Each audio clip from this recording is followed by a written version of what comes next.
Good evening once again, everyone. I'm Jack DeStefano, the director of the Paterson Museum, and it's my pleasure to welcome you to our next historical lecture via Zoom. Uh, our sponsor, of course, is the Paterson Museum Foundation, who's helping us out in creating a better museum for everyone.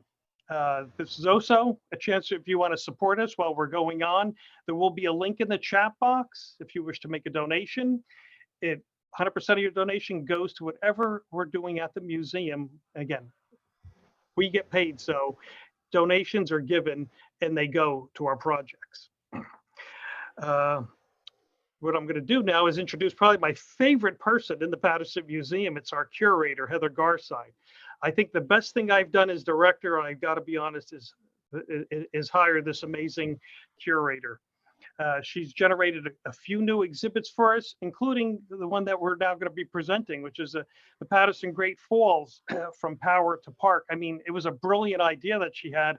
It's on display now for another week or so, but I thought, wouldn't this be wonderful if you could present this? I mean, you did so much work on it, and she really covers the bases on the Great Falls. And, so I also want you to know, if you have any topics that you're looking to, dive into and you want to hear more about, you also put those in the chat box for future lectures, and we'll be glad to get to them. At this time, it gives me great pleasure to introduce Darren Bach, who's also joining us. You thought I was going to introduce Heather. Again, our National Park Superintendent, and he's here to learn all about the National Parks, Great Falls that he, supervises. Okay, Heather, it's all yours. Thank you. Okay. And enjoy the presentation.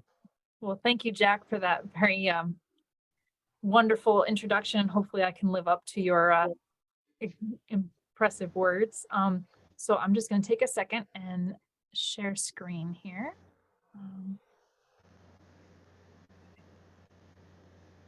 All right. Okay. Can you guys see my PowerPoint? Okay, cool. All right. So, well, hello, everyone, and thank you for tuning in on this snowy evening. Isn't that what's so nice about Zoom, is that we can not have to worry about the weather, regardless of whether or not we're going to attend an event. And this presentation is all about the Great Falls of the Passaic River in Paterson, New Jersey. The Paterson Great Falls has two sometimes conflicting identities. The first is that of a natural wonder, a scenic beauty, and a tourist attraction. And the second is as a source of power, providing the energy needed by the industries of Paterson to develop and grow. And through this presentation, we're going to explore the timeline of the waterfall's long journey from a natural resource and industrial tool to becoming a protected park.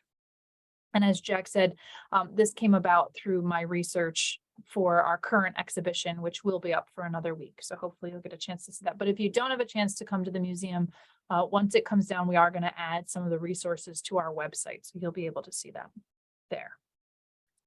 Long before the Great Falls or the Passaic River ever existed, during the Ice Age, northern New Jersey was covered by the Wisconsin Glacier. As the glacier melted, the runoff formed Lake Passaic, which eventually burst, forming the Paterson Great Falls about 12,000 years ago. Many people assume that the falls have formed or were at least changed by erosion over time, as was the case with Niagara Falls. But here in Paterson, the falls have pretty much always looked as they do, and that's because of the basalt that they're made out of. The first people to see the Great Falls were the Paleo Indians, who lived in our area from around 12,000 to 10,000 years ago. The descendants of the Paleo Indians, the Lenape, also would have experienced the falls long before Europeans came to this part of New Jersey. And this, what you're seeing here is a historical recreation painting by John Buxton, which shows the Lenape utilizing the river's natural resources just below the Great Falls.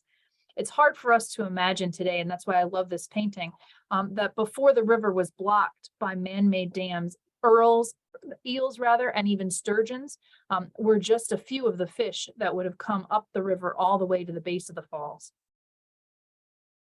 While the Lenape had been living beneath and looking at the Great Falls for centuries, the first written account of the Great Falls dates to March 5th, 1680.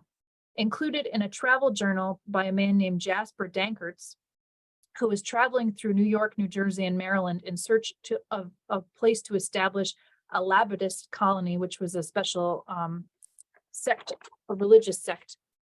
He visited and viewed the Great Falls, and he wrote the following account, quote, "The river, finding the chasm, pours all its water into it headlong from a height, according to guess, of about 80 feet.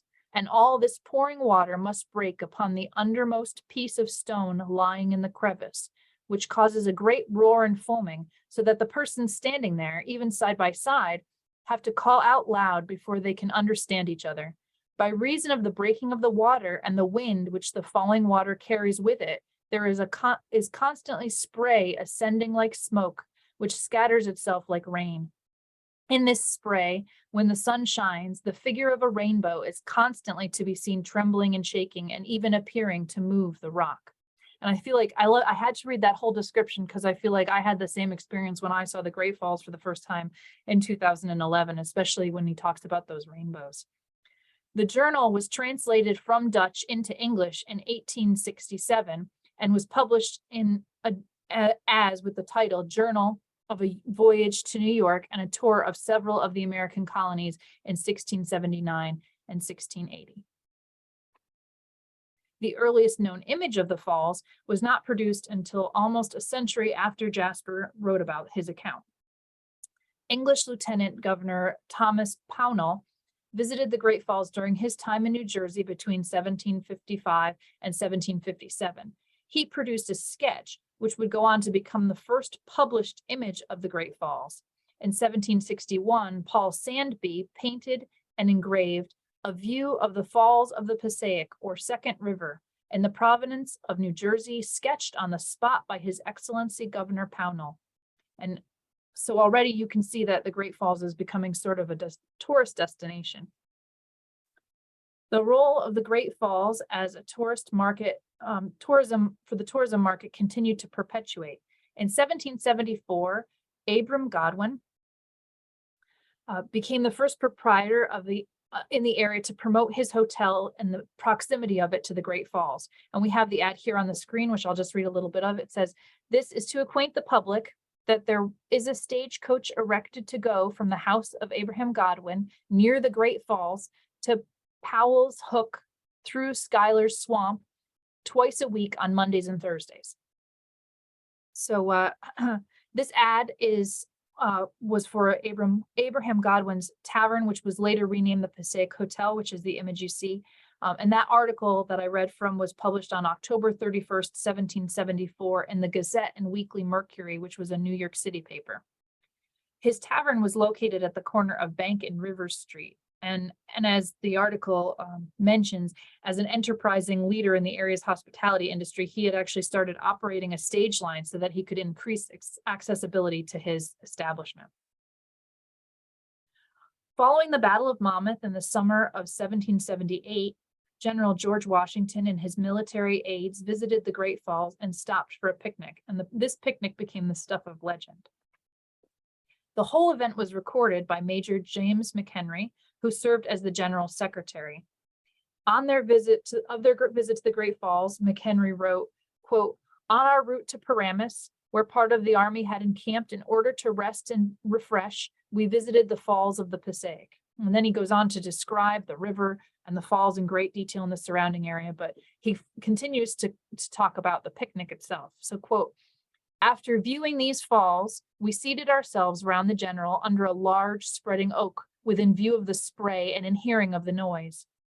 A fine cool spring bubbled out most charmingly from the bottom of the tree, and the traveling canteens were immediately emptied and a modest repast spread before us of cold ham, tongue, and some biscuit. With the assistance of a little spirit, we comprised some excellent grog. Then we chatted away a very cheerful half hour, and then took our leave of the friendly oak, its refreshing spring, and the meek falls of the Passaic, much less noisy and boisterous than those of Niagara." McHenry's journal, which is now known as Journal of a March, a Battle, and a Waterfall by Major James McHenry, Secretary of His Excellency General Washington, is actually completely available online through the New York Public Library, and it's quite a good read. General Washington would again return to the Great Falls in October of 1780, while he was again residing at the Dye Mansion, which is in present-day Wayne, New Jersey. On November 22nd, 1791, a private corporation known as the Society for Establishing Useful Manufactures was chartered. The first private corporation in New Jersey, the SUM was founded to explore the potential of American industrial development. And here is a part of the act of the 16th General Assembly of the State of New Jersey in 1791, where the Society for Establishing Useful Manufactures was incorporated. One of the earliest and most important projects that the SUM initiated was the development of the raceway system. The raceway, which is man-made channels, divert water from the Passaic River past the factories that ran alongside them. In 1793, the first raceway was operational. The development of the raceway system was, however, a gradual process, and it wasn't until 1838 that the raceway system consisted of 3 tiers, which are called the upper, middle, and lower raceways. Unfortunately, as more and more people flocked to the Great Falls to see this beautiful landscape, accidents were bound to happen. Newlyweds Sarah Cummings and Reverend Hooper Cummings visited the Great Falls on June 22nd, 1812. During the visit, Sarah fell from the cliffs and died. She was 23 years old. Her death was the first documented fatality at the waterfall. After her death, it was speculated that her husband may have pushed her, but no charges were made. Her funeral address was published and is also available now online. On September 29th, 1827, the first bridge over the falls was officially opened. It was a covered wooden bridge, which was named the Clinton Bridge in honor of Governor DeWitt Clinton of New York. You can see the bridge in this engraving, which is entitled View of the Passaic Falls, drawn by W.H. Bartnett and engraved by J. Sands of London, published in 1839. The bridge was built by this gentleman, Timothy Crane, an entrepreneur in Paterson. Passaic County historian Ed Smike gave a lecture about Timothy Crane in his Story Behind the Story webinar series with the Paterson Museum Foundation, and I highly recommend it. It was a very interesting lecture, and you can find that on the museum's YouTube channel. But besides building the bridge, Crane made other improvements to the land above the falls, which included the building of the cottage on the cliffs that offered rest and refreshment to visitors. Now, we are very lucky to have the original visitor's book from Timothy Crane's bridge on display here at the museum right now on loan in the exhibit. And this is a picture taken of the first page. And of course, Crane was not just building his bridge out of the goodness of his heart. As you can read here, Crane expected most tourists crossing to contribute 25 cents or more, he says, in order to cross. Here is another page in the journal documenting the bridge, which the bridge is opening on Saturday, September 29, 1827. And this is just one example of what the visitors' messages and signatures look like.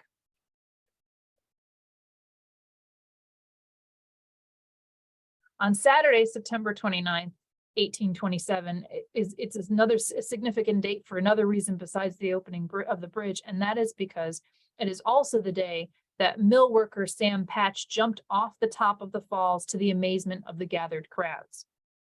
He was dubbed the Jersey Jumper, and Patch would repeat his jump in Paterson at least 2 more times before moving on to new stunts, which included his most famous jump from Niagara Falls. In 1829, Patch had a fatal accident during a jump in Rochester, New York. This image shows Patch jumping off of a ship mast, and it is the cover of The Wonderful Leaps of Sam Patch, which is a children's book published in the 1870s.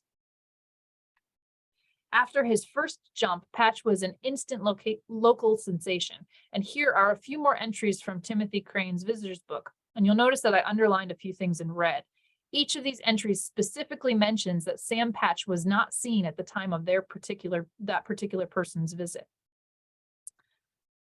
And I'm not sure how Crane would have felt about these entries, but he probably was pretty annoyed with Patch for stealing a bit of the thunder of his bridge opening by choosing that day to jump from the falls. But it's kind of obvious that Patch was trying to steal the crowd. But Timothy Crane didn't have to worry because he continued to wow tourists at the Great Falls for many years. On September 16th, 1829, he presented the first fireworks show over the Great Falls. He would repeat the performance again 14 days later. And since then, fireworks shows over the falls have become a tradition in Paterson for many celebrations. In 1839, a man named Peter Archdeacon purchased the land around the falls from Timothy Crane. And under his ownership, Archdeacon made improvements to the property, which included replacing the Clinton Bridge in 1844. The second bridge over the falls was also a covered bridge made out of wood. However, unlike the bridge that Crane built, it was not supported by an arch at the bottom. And you can see that here in the drawing by Joseph Rossi. The second bridge did not remain for very long. The land around the Great Falls changed owners again, and the new owner, silk manufacturer John Ryle, erected a new bridge only 10 years later in 1854. The third bridge was not covered, but rather open air, which provided a new experience for those crossing. However, the wood-paneled walls of the bridge were too high, and they prevented the pedestrians from taking in the view as they crossed. And this is a picture of that third bridge, as can be seen from Maple Avenue. In 1868, Ryle would declare this bridge unsafe and replace it again.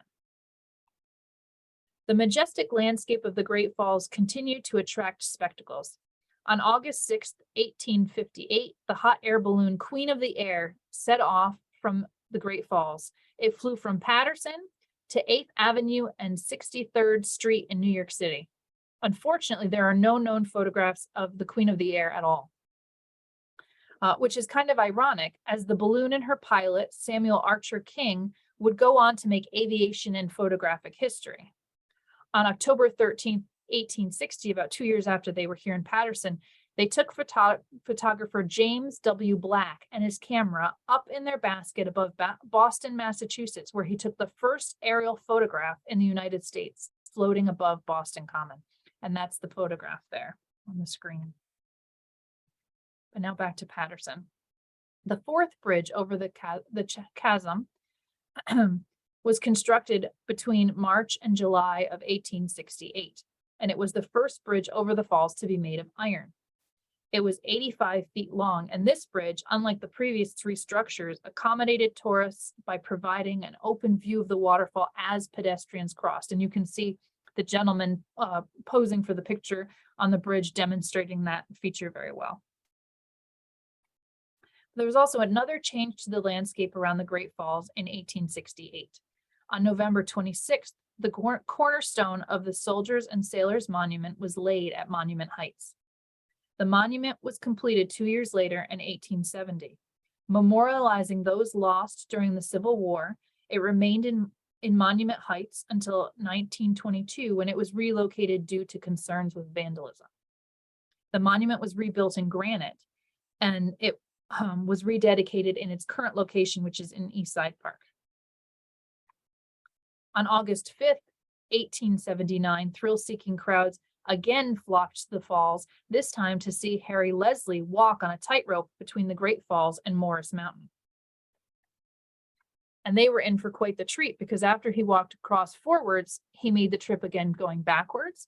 And finally, he set up a table and a stove in the center of the tightrope and proceeded to prepare and eat dinner suspended over the Passaic River. Of course, nobody got a picture of that part.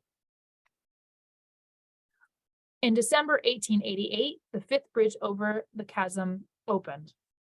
This bridge was erected by the Passaic Water Company, and it served pedestrians for decades. The bridge remains to this day and is the bridge that is seen in many of the iconic views of and photographs, especially of the falls that are taken from Overlook Park.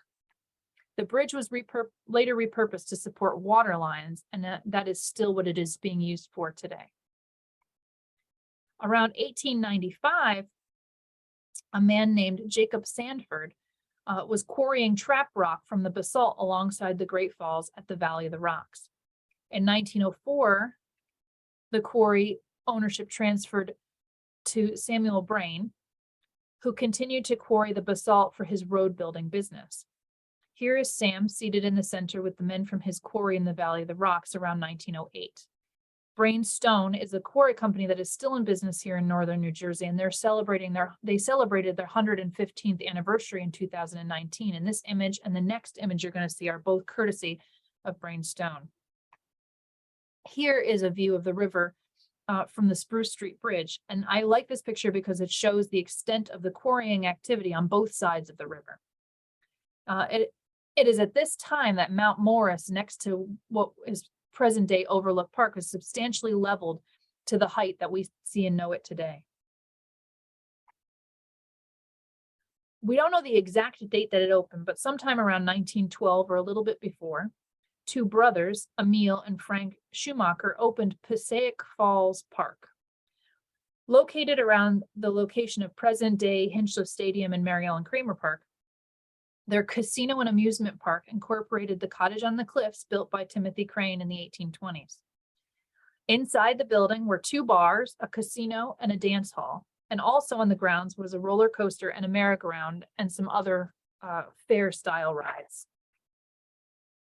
This map, which you're looking at, shows what was on the site in 1915. And this image shows the roller coaster up above the Valley of the Rocks quarry with the quarry below. And this is from earlier. This is from June 22nd, 1912. And I like this picture because it demonstrates how very different the times were, and especially in terms of safety standards. Because if you think about it, at the quarry, they're going to be, detonating dynamite and blasting away at the rock, and people could be riding on the roller coaster just above. This is also from the Brain Stone collection, and I think it adds greatly to this presentation, so I'm very happy that they had it. By the 20th century, it became clear that the city's industrial production had outgrown the raceway system. Steam power had allowed many factories to move away from the river, but the river remained a major source of power here in Paterson. In 1913, the SUM began construction on a hydroelectric plant, and this image, taken on October 4th, 1913, shows the building under construction.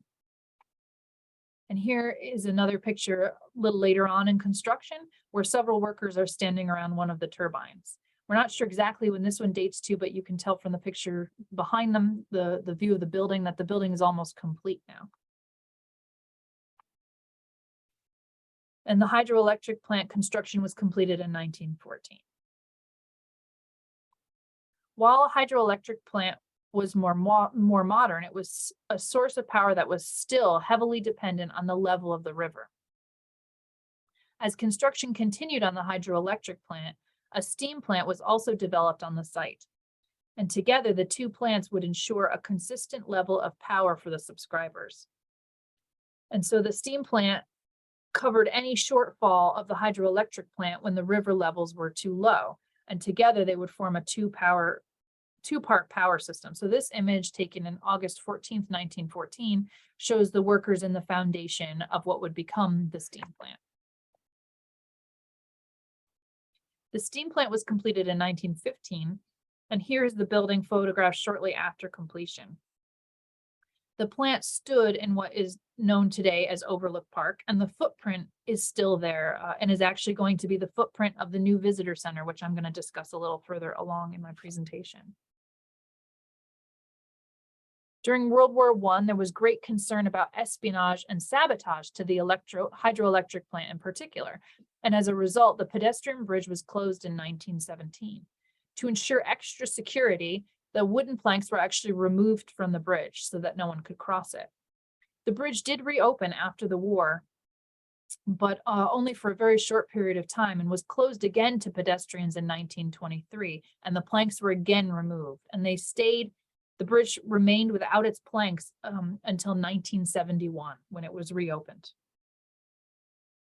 On November 11th, 1954, the park above the falls was dedicated as Passaic Falls Living War Memorial Park. And there were some plans for several buildings to be erected on the site, which included the Gold Star Hall of Records, the Veterans Council headquarters, a war trophy museum, and then there was also going to be a memorial grove and a promenade that had 2 different levels of viewing decks where you could look at the falls. However, following the dedication in November of 1954, the park plans were never developed. And so the park kind of remained undeveloped until it was renamed in the 1990s. In the 1940s, ownership and operation of the power plants was transferred from the SUM to the City of Paterson.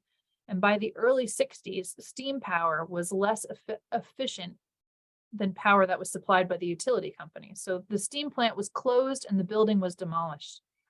And as I said, the footprint of the building does still exist in Overlook Park.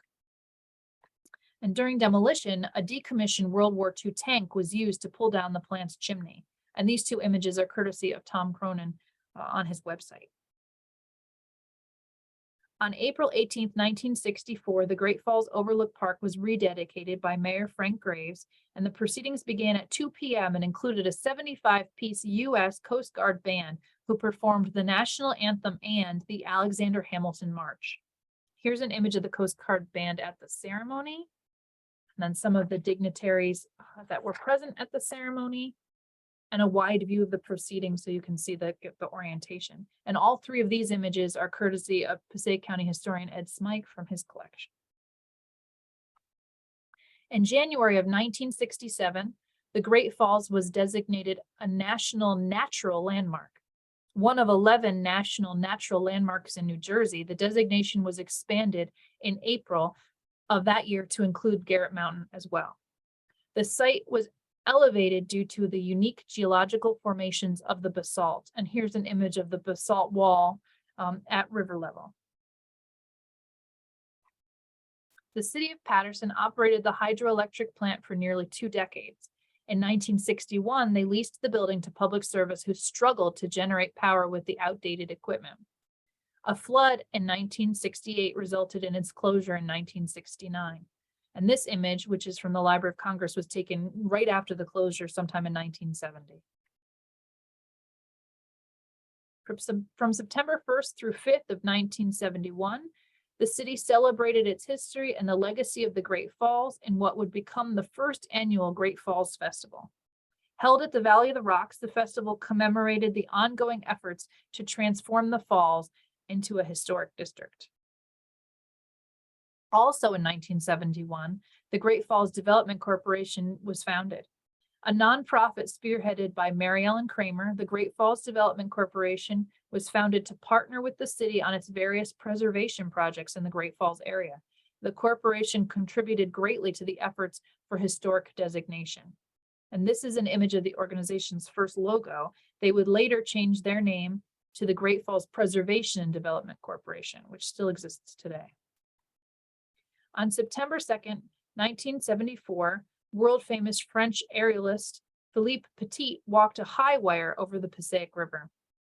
He was suspended 86 feet in the air, and this stunt was a part of the 4th annual Great Falls Festival.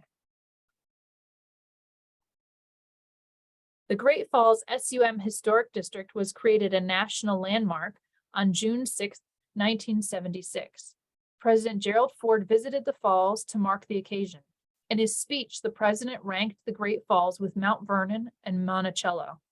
Landmark status increased Paterson's eligibility for federal funding, which would support the district's preservation office efforts in the future.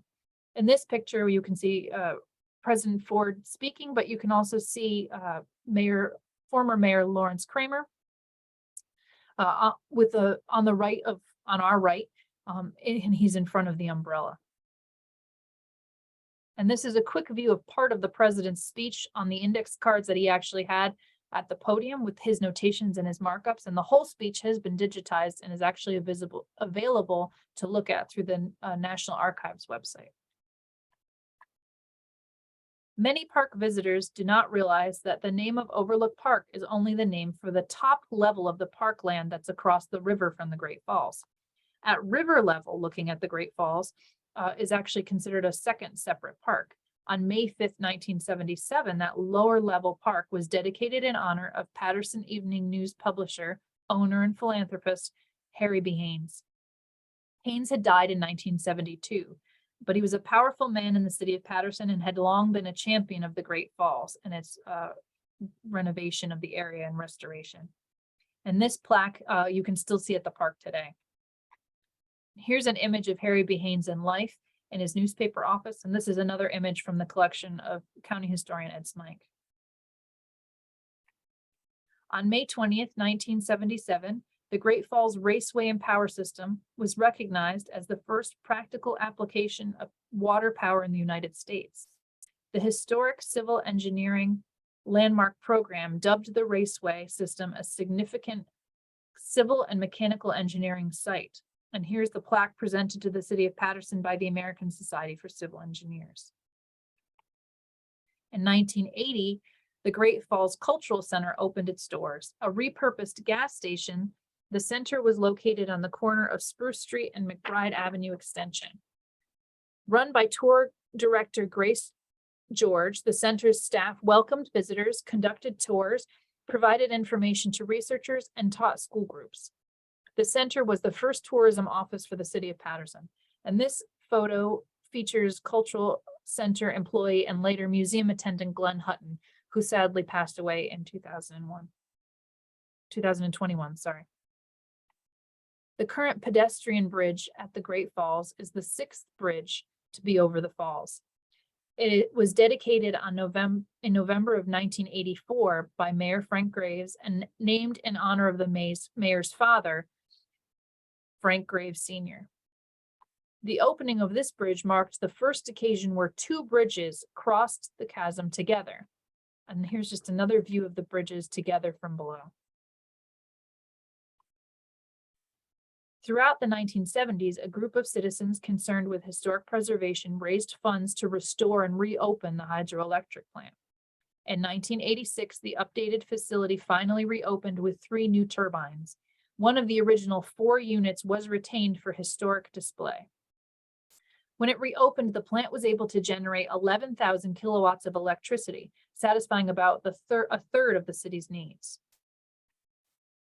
On February 15th, 1994, the park formally dedicated as Passaic Falls Living War Memorial Park was renamed Mary Ellen Kramer Great Falls Park.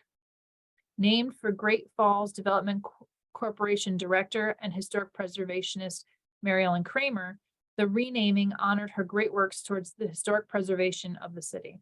Unfortunately, Mary Ellen had passed away in 1993 and did not live to receive this great honor herself. On November 11th, 1996, President Clinton signed into law the Great Falls Preservation and Redevelopment Act. Originally presented to Congress in 1994, the act authorized spending $3.25 million in federal funds on the National Historic District of Paterson.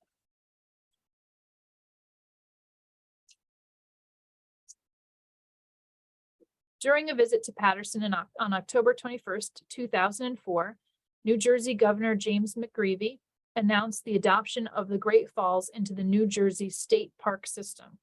The park in Paterson was part of a large effort to create more urban parks in New Jersey. In 2007, under Governor John Corzone, a master plan of the Great Falls Urban State Park was developed by field operations, and the park plan included recreation areas, a trail network, and new viewing areas. In September of 2007, the members of the State Energy and Natural Resource Committee reviewed a bill recommending the Paterson Great Falls for National Historical Park designation.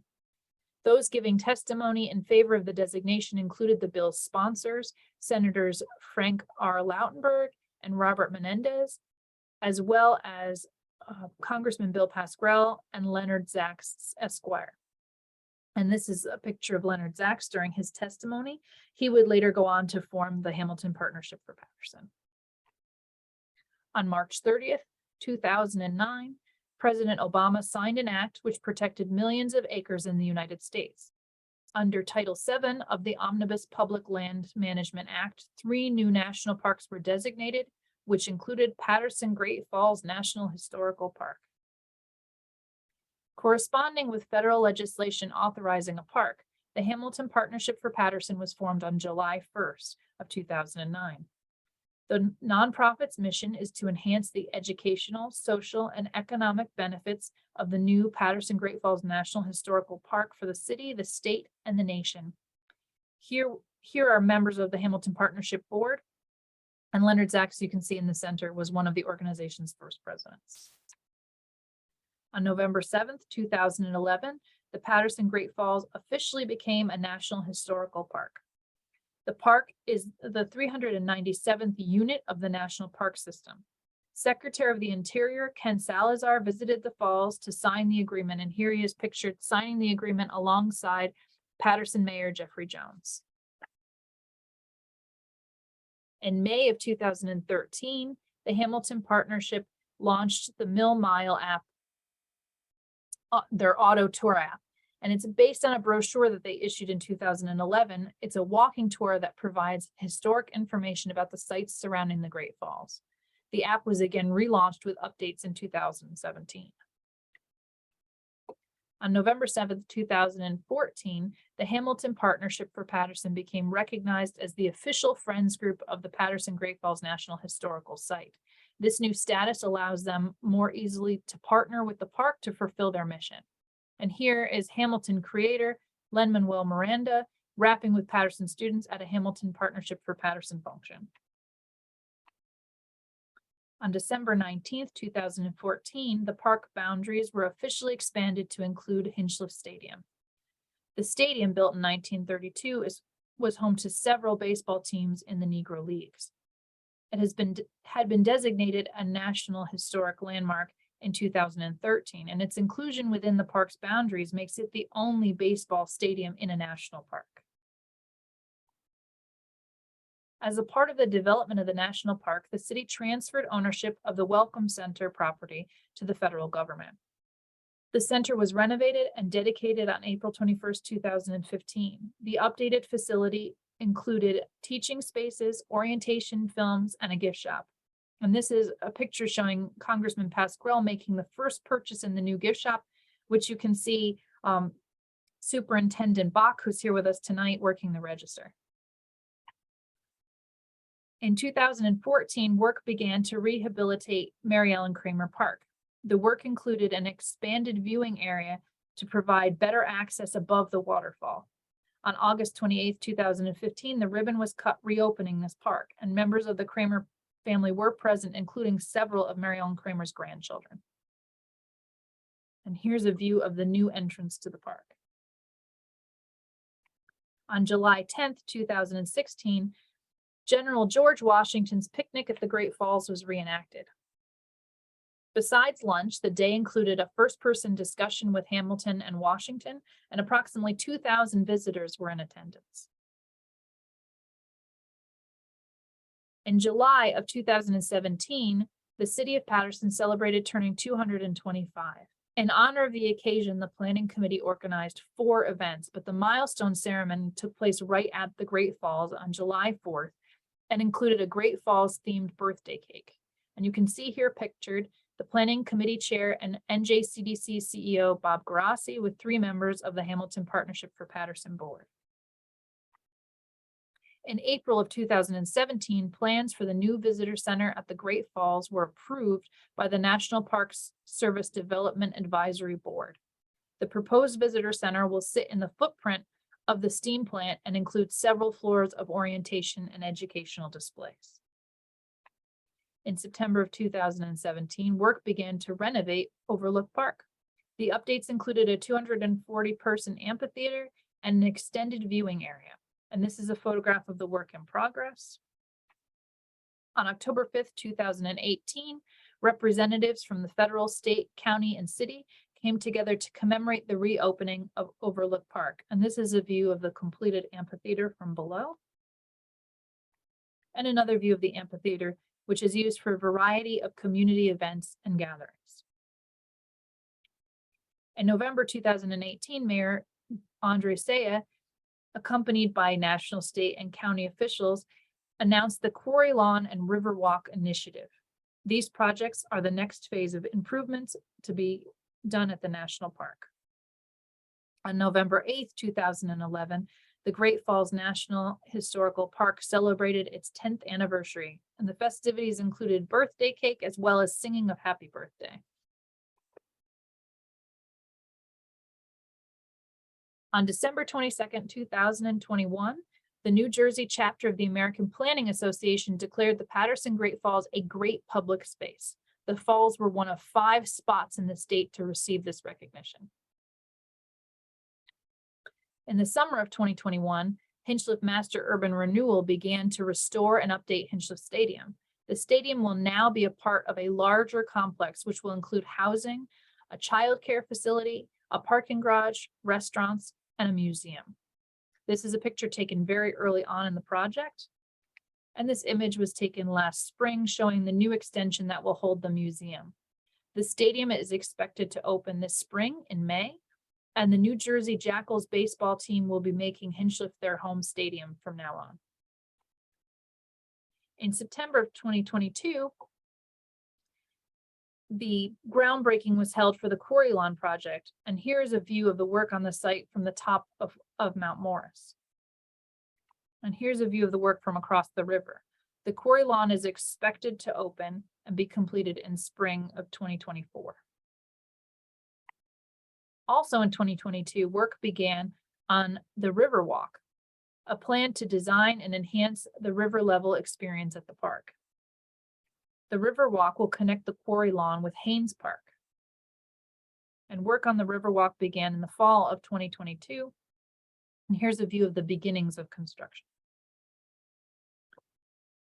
And in November 2nd, 2022, it was announced that Passaic County would match National Park Service funds to replace the current pedestrian bridge at the falls. The current bridge, number 6, as you'll remember, has been closed since August of 2021 due to public safety concerns. I thought I would just end on this stunning aerial view of the park. I hope everyone enjoyed my presentation, and I'll be very happy to answer any questions you may have.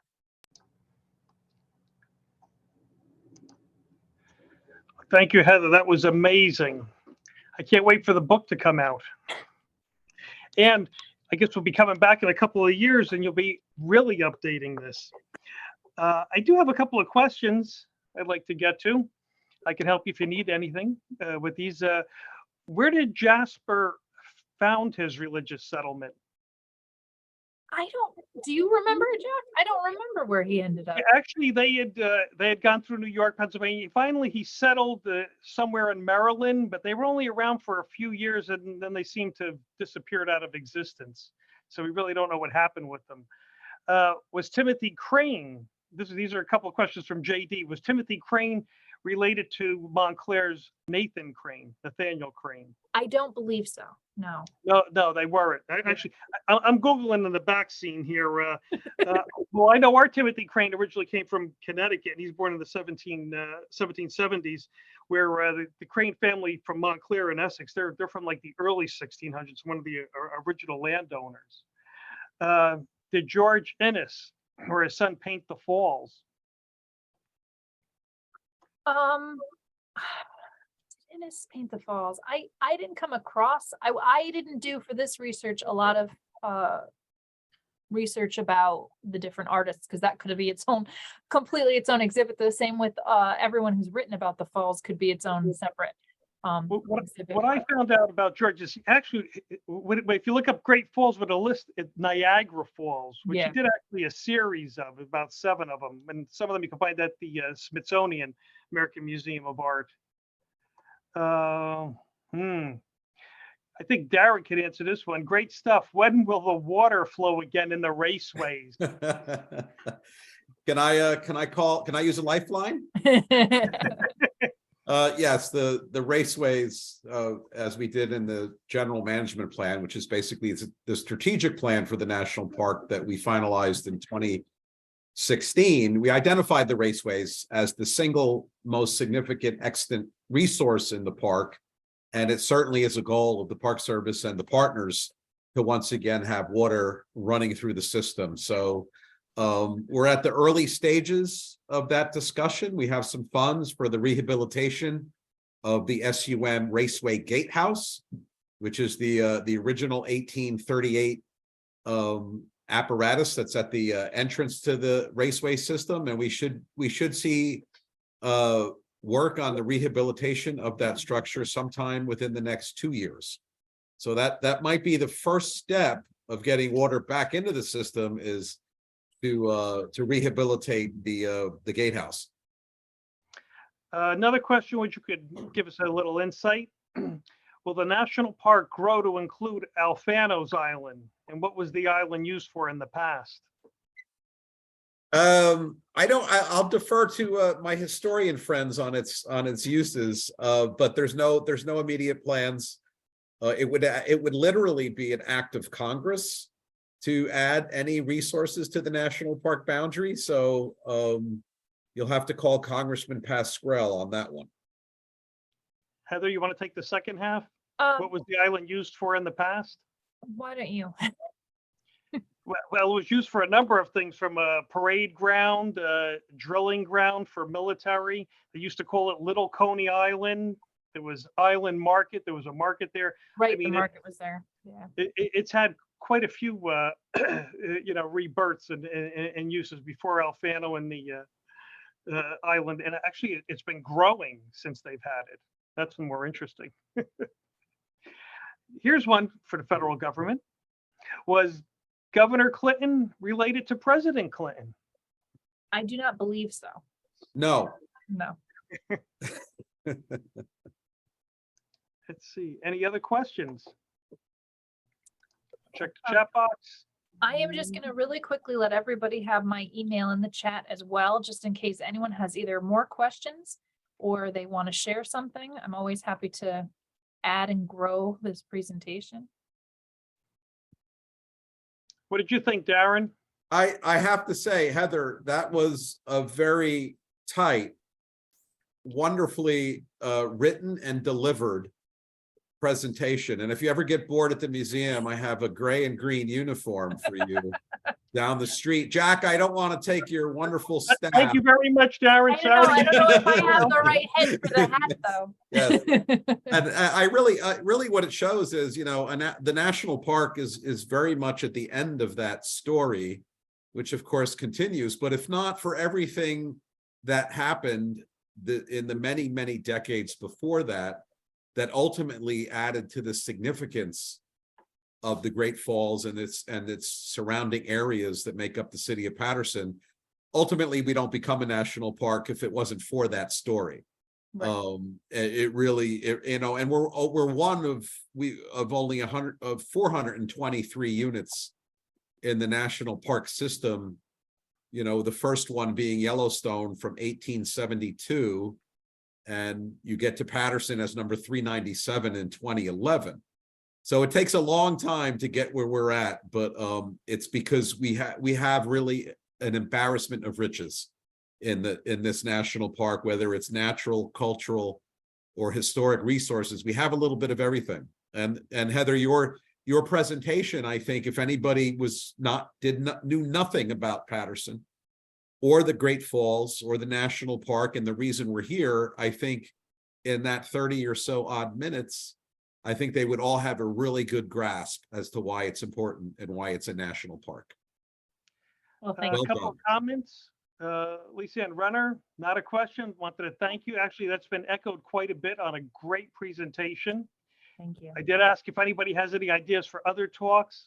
Life of Lou Costello. I think we can get a Lou Costello presentation. Dennis Frogendui, one of our board members and biggest fans. Again, loved your presentation. Your job is secure, Heather. Another awesome. Is 80 feet the height of the falls? What is the actual height, Darren?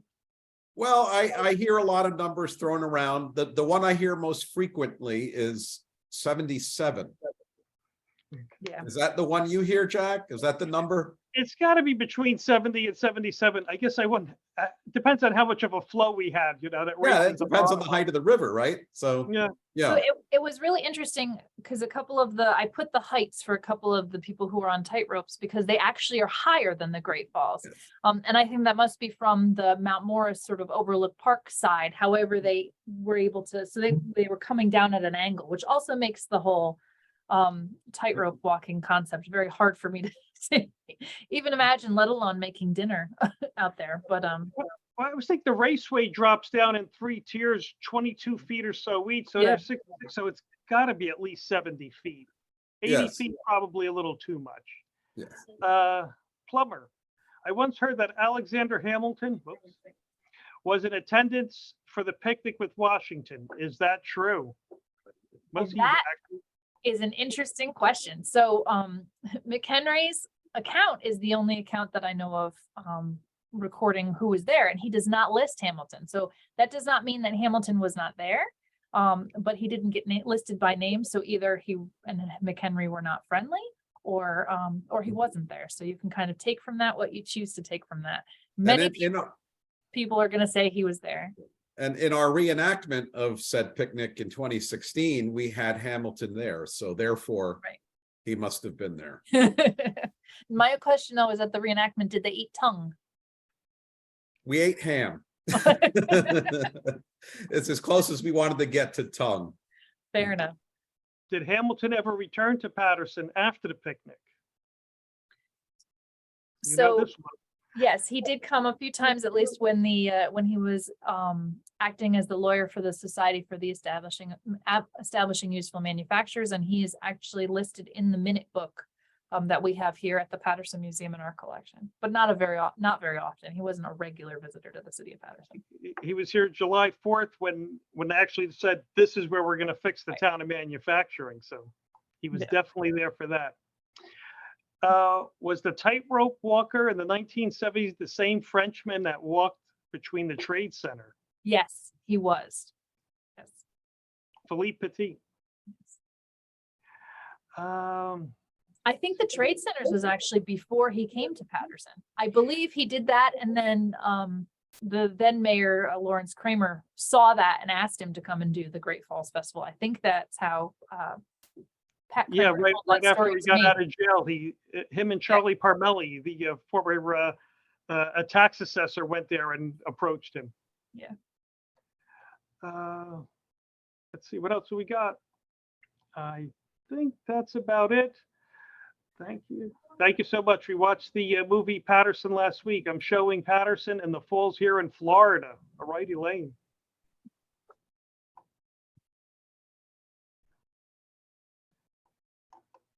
Okay. So our next program, we're going to have to work on developing Lou Costello. Yep. I think we got it in on that one. I think so. Well, thank you everyone for tuning in and for supporting us. And I encourage you to consider.